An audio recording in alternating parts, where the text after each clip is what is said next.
ಪ್ರೀತಿಯ ಕೇಳುಗರಿಗೆ ನಮ್ಮ ಚಾನಲ್ಗೆ ಸ್ವಾಗತ. ನೀವು ನಮ್ಮ ಚಾನಲ್ಗೆ ಹೊಸಬರಾಗಿದ್ದರೆ ದಯವಿಟ್ಟು ಸಬ್ಸ್ಕ್ರೈಬ್ ಮಾಡಿಕೊಳ್ಳಿ. Mister Raghav and missus Raghav ಕಥೆಯ 8ನೇ ಸಂಚಿಕೆಗೆ ಸ್ವಾಗತ. ನೀವು ಇನ್ನೂ ಹಿಂದಿನ ಸಂಚಿಕೆಯನ್ನು ನೋಡಿಲ್ಲ ಅಂದರೆ ಪ್ಲೀಸ್ ನೋಡ್ಕೊಂಡು ಬನ್ನಿ, ಇಲ್ಲಾಂದರೆ ಕತೆ ಅರ್ಥ ಆಗಲ್ಲ. ಕ್ಯಾಬಿನ್ ಒಳಗೆ ಬಂದಾನು, ಮೇಡಮ್ ಕರೆದ್ರಂತೆ ನನ್ನ. ಎಸ್, ನಾಳೆ ಮೀಟಿಂಗ್ ಇದೆ, ಎಲ್ಲ ಸ್ಟಾಫ್ಗೂ ಇನ್ಫಾರ್ಮ್ ಮಾಡಿ. Okay sure madam. ಹಾಗೆ ಪೆಂಡಿಂಗ್ ಇರೋ ವರ್ಕ್ ಬೇಗ ಕ್ಲಿಯರ್ ಮಾಡಿ. Okay ma'am, you can go now. Okay ma'am ಹೇಳಿ ಅನ್ನು ಹೋಗಿ ಎಲ್ಲ ಸ್ಟಾಫ್ಗೂ ಮೀಟಿಂಗ್ ಇದೆ ಅಂತ ಮೇಲ್ ಮಾಡ್ತಾಳೆ. ಅರುಂಧತಿ ಅವರು ಎಲ್ಲ ಸ್ಟಾಫ್ ಡೀಟೇಲ್ಸ್ ನೋಡ್ತಾರೆ. ಮ್ಯಾನೇಜರ್ ಪೋಸ್ಟ್ ಯಾರಿಗೆ ಕೊಡಬಹುದು ಅಂತ ಚೆಕ್ ಮಾಡ್ತಾರೆ. ಆಗ ಮೈಥಿಲಿ ಹೆಸರು ಕಾಣುತ್ತೆ. ಈ ಹೆಸರಿನ ಹುಡುಗಿ ನಮ್ಮ ಆಫೀಸ್ನಲ್ಲಿ ಇದ್ದಾಳಾ ಎಂದು ಫುಲ್ ಪ್ರೊಫೈಲ್ ಚೆಕ್ ಮಾಡ್ತಾರೆ.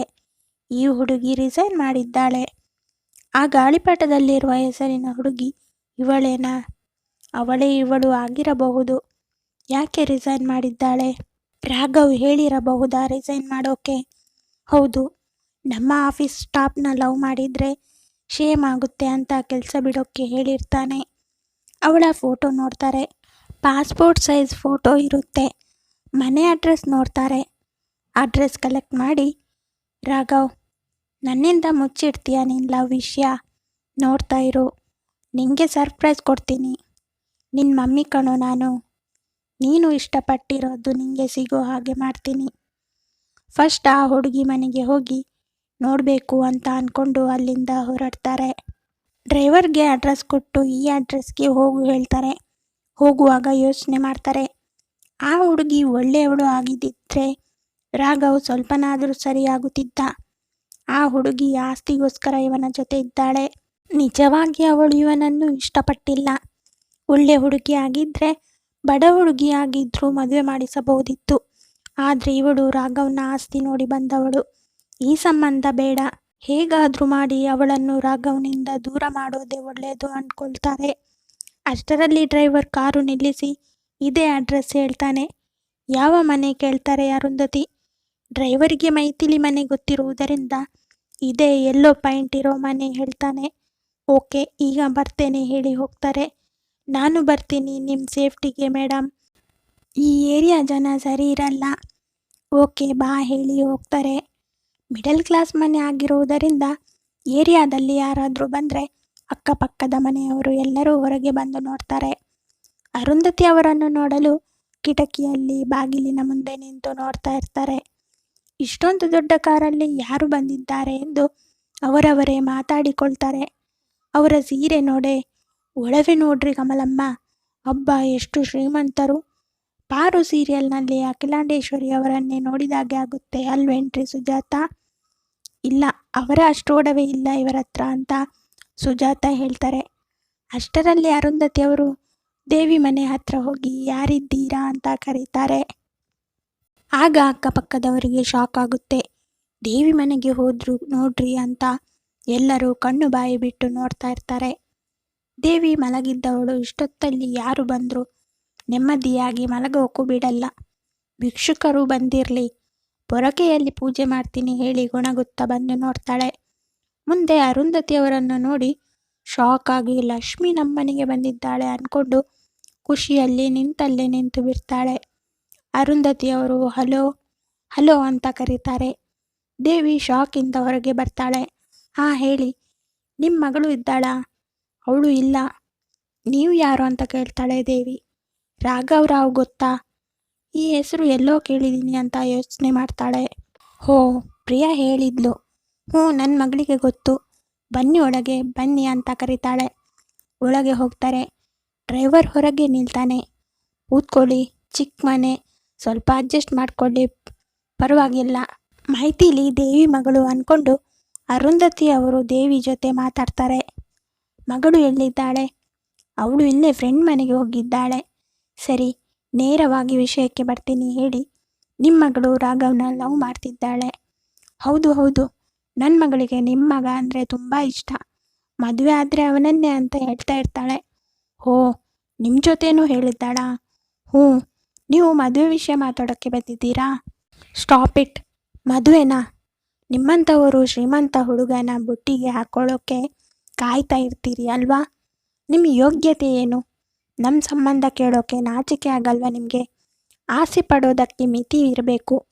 ನಮ್ಮ ಸ್ಟೇಟಸ್ಗೆ ನೀವು ಸೂಟ್ ಆಗ್ತೀರಾ ಅಂತ ಯೋಚನೆ ಮಾಡೋ ಬುದ್ಧಿ ಇಲ್ವಾ? ಇನ್ನೊಂದು ಸಲ ನನ್ನ ಮಗನ ಜೊತೆ ಸೇರಿದರೆ ನಾನು ಏನು ಮಾಡ್ತೀನೋ ಗೊತ್ತಿಲ್ಲ. ನಿಮಗೆ ಮಗಳು ಬೇಕು ಅಂದರೆ ರಾಘವ್ನ ಮರೆತು ನಿಮ್ಮ ಯೋಗ್ಯತೆಗೆ ತಕ್ಕ ಹುಡುಗನ ನೋಡಿ ಮದುವೆ ಮಾಡಿಸಿ. ರಾಘವ್ನ ನೋಡೋದಾಗಲಿ ಮೀಟ್ ಆಗೋದಾಗಲಿ ಮಾಡಿದರೆ ನಾನು ಸುಮ್ಮನೆ ಇರಲ್ಲ ಹೇಳ್ತಾರೆ. ದೇವಿ ಅವರ ಮಾತು ಕೇಳ್ತಾ ಬೆಚ್ಚಿ ಬೀಳ್ತಾಳೆ. ಹೀಗೆ ಹೇಳಿದರೆ ಹೇಗೆ ಮೇಡಮ್? ಮಕ್ಕಳು ಇಷ್ಟಪಟ್ಟರೆ ಅವರ ಖುಷಿಗೋಸ್ಕರ ಆಸ್ತಿ ಅಂತಸ್ತು ನೋಡೋಕೆ ಆಗುತ್ತಾ ಮೇಡಮ್? ಸಾಕು ಬಾಯಿ ಮುಚ್ಚಿ. ನಿಮ್ಮಂಥವರು ನಮ್ಮಂಥ ಶ್ರೀಮಂತರ ಸಂಬಂಧ ಬೆಳೆಸೋದು ಆಸ್ತಿಗೋಸ್ಕರ ಅಂತ ಗೊತ್ತು. ಈ ಪ್ರೀತಿ ಗೀತಿ ಎಲ್ಲ ಬರೀ ನಾಟಕ. ಹಾಗೆ ಏನೂ ಇಲ್ಲ ಮೇಡಮ್. ಆಸ್ತಿ ಎಲ್ಲ ನಮಗೆ ಬೇಡ. ನನ್ನ ಮಗಳ ಆಸೆಗೆ ಅಷ್ಟೇ ಕೇಳ್ಕೊತಾ ಇದ್ದೇನೆ. ದಯವಿಟ್ಟು ಅವರ ಮದುವೆ ಮಾಡಿಸಿ ಅಂತ ದೇವಿ ಬೇಡ್ಕೊಳ್ತಾಳೆ. ನಿಮ್ಮ ನಾಟಕ ಎಲ್ಲ ನನ್ನ ಹತ್ರ ಬೇಡ. ನಾನು ಹೇಳಿದ್ದು ನೆನಪಲ್ಲಿ ಇಟ್ಕೋ. ಮಗಳು ಬೇಕಾ ಬೇಡವಾ ನೀನೇ ಡಿಸೈಡ್ ಮಾಡ್ಕೋ ಹೇಳಿ ಅರುಂಧತಿಯವರು ಎದ್ದು ಸೀದಾ ಹೋಗ್ತಾರೆ. ದೇವಿ ಅಲ್ಲೇ ಕುಸಿದು ಕೂತ್ಕೊಳ್ತಾಳೆ. ಅರುಂಧತಿ ಅವರು ಹೋದ ಕೂಡಲೇ ಪಕ್ಕದ ಮನೆಯವರು ಎಲ್ಲ ದೇವಿ ಮನೆಗೆ ಬಂದು, ಏನ್ರಿ ದೇವಿ ಅವರೇ, ಅವರು ಯಾರು? ನಿಮ್ಮನೆಗೆ ಯಾಕೆ ಬಂದಿದ್ದು ಅಂತ ಒಬ್ಬೊಬ್ಬರು ಒಂದೊಂದು ಪ್ರಶ್ನೆ ಮೇಲೆ ಪ್ರಶ್ನೆ ಕೇಳ್ತಾರೆ. ದೇವಿ ಏನು ಹೇಳೋದು ಅಂತ ಗೊತ್ತಾಗದೆ ಸುಮ್ಮನೆ ಇರ್ತಾಳೆ. ಏನ್ರಿ ಏನಾಯಿತು? ಅವರು ಜೋರಾಗಿ ಬೈಯೋ ಹಾಗೆ ಕೇಳ್ತಾ ಇತ್ತು. ಆಗ ದೇವಿ, ಅವರು ಯಾಕೆ ಬೈತಾರೆ? ಅವರು ಕೆಲಸದ ವಿಷಯ ಮಾತಾಡೋಕೆ ಬಂದಿದ್ರು ಅಷ್ಟೇ. ಏನು ಕೆಲಸ? ಅವರ ಮನೆ ಕೆಲಸಕ್ಕೆ ಜನ ಬೇಕಂತೆ. ಯಾರೋ ನಮ್ಮ ಮನೆ ತೋರಿಸಿದ್ರಂತೆ. ಓ ಹೌದಾ, ನನ್ನ ಕೇಳಿದರೆ ನಾನೇ ಬರ್ತೀನಿ ಹೇಳ್ತಿದ್ದೆ ಅಂತ ಕಮಲಮ್ಮ ಹೇಳ್ತಾರೆ. ನಾವು ಯಾರಾದರೂ ಒಬ್ಬರು ಹೋಗ್ತಿದ್ವಿ. ದೇವಿಯವರೇ, ನೀವು ಏನು ಹೇಳಿದ್ರಿ? ನಾನು ಬರಲ್ಲ ಹೇಳಿದೆ. ನನಗೇನು ಅಷ್ಟು ಗತಿ ಕೆಟ್ಟಿಲ್ಲ. ಹೋಗ್ರಿ ನೀವೆಲ್ಲ, ನಿಮ್ಮ ಕೆಲಸ ನೋಡ್ಕೊಳ್ಳಿ ಅಂತ ಹೇಳ್ತಾಳೆ ದೇವಿ. ಎಲ್ಲರೂ ಹೊರಗೆ ಹೋಗ್ತಾ ಮಾತಾಡ್ತಾರೆ. ಈ ಅಮ್ಮಂಗೆ ಕೊಬ್ಬು.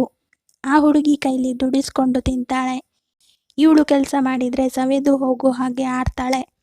ನಮಗಾದರೂ ಆ ಕೆಲಸ ಸಿಕ್ತಿದ್ರೆ ಸ್ವಲ್ಪ ಸಹಾಯ ಆಗ್ತಾ ಇತ್ತು. ಮಿಸ್ ಆಯಿತು ಅಂತ ಸುಜಾತ ಹೇಳ್ತಾರೆ. ಹೋಗ್ಲಿ ಬಿಡ್ರಿ ಅಂತ ಕಮಲಮ್ಮ ಹೇಳ್ತಾರೆ. ಸರಿ ಹೇಳಿ ಅವರವರ ಮನೆಗೆ ಹೋಗ್ತಾರೆ. ದೇವಿ ಅವರೆಲ್ಲ ಹೋದ ಮೇಲೆ ಅಳೋಕೆ ಶುರು ಮಾಡ್ತಾಳೆ. ಅಯ್ಯೋ, ನನ್ನ ಮಗಳನ್ನು ಶ್ರೀಮಂತನಿಗೆ ಕೊಟ್ಟು ಮದುವೆ ಮಾಡಬೇಕು ಅಂದ್ಕೊಂಡಿದ್ದೆ. ಕೈಗೆ ಬಂದ ತುತ್ತು ಬಾಯಿಗೆ ಬರಲಿಲ್ಲ. ಅಯ್ಯೋ ಹೇಳಿ ತಲೆ ಚಚ್ಕೊಂಡು ಅಳ್ತಾಳೆ. ಪ್ರಿಯಾ ರಾಘವ್ನ ನೋಡೋಕ್ಕೆ ಹೋಗಿರ್ಬಹುದಾ? ಅವಳೇನಾದರೂ ಹೋಗಿದ್ರೆ ನನಗೆ ಮಗಳು ಇಲ್ಲದೆ ಇರೋ ಹಾಗೆ ಮಾಡಿ ಹಾಕಿದ್ರೆ ದೇವ್ರೇ ಕಾಪಾಡಪ್ಪ ಹೇಳಿ ಓಡಿ ಹೋಗಿ ನಡುಗುತ್ತಾ ಮೊಬೈಲ್ ಎಲ್ಲಿದೆ ನೋಡ್ತಾಳೆ. ನಡುಗುವ ಕೈಗಳಿಂದ ಮೊಬೈಲ್ ಹಿಡಿಯೋಕ್ಕೂ ಕಷ್ಟಪಡ್ತಾ ಸೆರಗಿನಿಂದ ಕಣ್ಣೀರು ಒರೆಸುತ್ತಾ ಪ್ರಿಯಾ ನಂಬರ್ ಹುಡುಕುತ್ತಾಳೆ. ಎಷ್ಟೇ ಹುಡುಕಿದರೂ ಸಿಗ್ತಾ ಇರಲಿಲ್ಲ. ಯಾಕಂದರೆ ಭಯದಲ್ಲಿ ಪ್ರಿಯಾ ನಂಬರ್ ಯಾವುದು ಅಂತಲೇ ಗೊತ್ತಾಗದೆ ಒದ್ದಾಡ್ತಾ ಇದ್ಲು. ಆಮೇಲೆ ಮನಸ್ಸು ಮೊಬೈಲ್ ಮೇಲೆ ಕೊಟ್ಟಾಗ ಪ್ರಿಯಾ ನಂಬರ್ ಫಸ್ಟ್ಗೆ ಸಿಗುತ್ತೆ. ರಪ್ಪ ಅಂತ ಕಾಲ್ ಬಟನ್ ಕ್ಲಿಕ್ ಮಾಡಿ ರಿಸೀವ್ ಮಾಡು ಬೇಗ ಬೇಗ ಅಂತ ಪ್ರಾರ್ಥನೆ ಮಾಡ್ತಾ ಇದ್ಲು. ಪ್ರಿಯಾ ಕಾಲ್ ಪಿಕ್ ಮಾಡಲ್ಲ. ಮತ್ತೆ ಮಾಡ್ತಾಳೆ. 3-4 ಸಲ ಕಾಲ್ ಮಾಡಿದ್ರು ಪ್ರಿಯಾ ಕಾಲ್ ಪಿಕ್ ಮಾಡಲ್ಲ. ಅಯ್ಯೋ ಏನಾಯಿತು ನನ್ನ ಮಗಳಿಗೆ, ದೇವ್ರೇ ಕಾಪಾಡಪ್ಪ ಹೇಳಿ ಮತ್ತೆ ಕಾಲ್ ಮಾಡ್ತಾಳೆ. ಆಗ ಪ್ರಿಯಾ ಮಾತಾಡ್ತಾಳೆ. ಏನಮ್ಮ ನೀನು ಇಷ್ಟೊಂದು ಸಲ ಕಾಲ್ ಮಾಡಿದ್ದೀಯಾ? ಕಾಲ್ ಮಾಡಿದರೆ ರಿಸೀವ್ ಮಾಡಬೇಕು ಅಂತ ಗೊತ್ತಾಗಲ್ವಾ ನಿನಗೆ? ಎಮರ್ಜೆನ್ಸಿ ಇರಬಹುದು ಅಂತ ಗೊತ್ತಾಗಲ್ವಾ? ಸರಿ, ಅಂಥದ್ದೇನು ಎಮರ್ಜೆನ್ಸಿ ಹೇಳು ಅಂತ ಪ್ರಿಯಾ ಹೇಳ್ತಾಳೆ.